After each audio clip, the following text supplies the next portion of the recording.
Lily, having traveled through time, tossed her leftover snacks to an ancient old man named Jack. Jack was still searching for whoever had given him the food, but he realized Lily couldn't see him at all, so he tried talking to the old man again. Jack demanded to know who it was. Lily asked if he could hear her speaking. Then, she threw all her modern medicine and food to Jack, and warned him that on his upcoming exile journey, he must be careful of the escort officers. Jack was instantly thrilled, thinking a divine being had appeared. Little did he know Lily was merely one of his fans. It turned out Lily was originally a 21st century supermarket owner, whose favorite pastime was watching the TV series about the upright official Jack. Jack had dedicated his life to serving the people, only to be persecuted by the tyrannical emperor for urging him to end the brutal selection process, ultimately dying a tragic death during his exile. Furious, Lily declared, "If I could just step into that TV, I'd chop that dog emperor into pieces and feed him to the dogs." But the moment the words left her mouth, a mysterious force suddenly sucked into the television. When she reappeared, she discovered she had truly entered the world. The night before Jack, severely wounded, was to be exiled. The system informed her no one in this world could see her, only Jack could hear her voice. Her mission, to ensure Jack's safety during his exile. Soon the next day arrived. Thanks to Lily's modern medical treatment, Jack did not collapse. Before departure,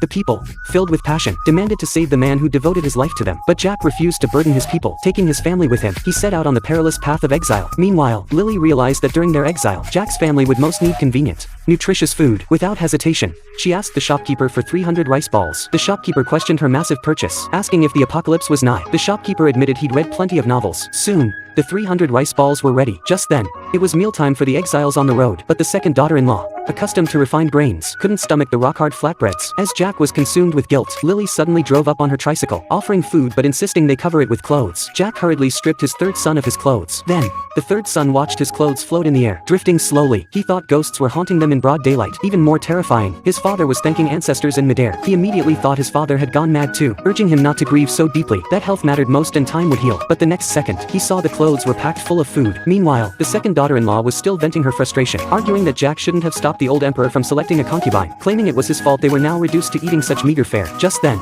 the third son brought over rice balls, saying they were sent by his father's benefactor. Though the second daughter-in-law continued to blame everyone outwardly, she took just one bite of the fragrant golden rice ball, and instantly let go of all her grievances. Unexpectedly, the moment the second daughter-in-law's daughter finished eating the rice ball, her stomach began to ache. The second daughter-in-law instantly flew into a rage again. She declared that with the family reduced to such a state, how could any noble patron still offer help? They must have ulterior motives. But no sooner had she spoken, than her daughter fainted outright. Now the daughter-in-law grew even more frantic. At that moment, Jack remembered the miraculous elixir the immortal had given him last night. He immediately ordered his sons to set up an incense altar and light the candles. He intended to summon the immortal once more. Anxious Milan thought his father had lost his mind. He didn't believe in any immortal beings. But John recalled the earlier scene, and chose to trust his father. He immediately grabbed the last of the silver to buy incense, candles, and offerings. Then Lily saw on TV the moment Jack was praying, saying, "Immortal being above, your humble servant has urgent matters to discuss." Seeing this, Lily hurriedly prepared to take the medicine back to ancient times. But just as she stepped outside, she nearly got drenched in paint. It turned out Lily's grandfather had once been a security guard, who personally arrested the murderer's son and sent him to prison, where he was sentenced to death. Yet the family unreasonably blamed Lily's grandfather for their son's death, frequently storming into the supermarket to smash things without warning. This time,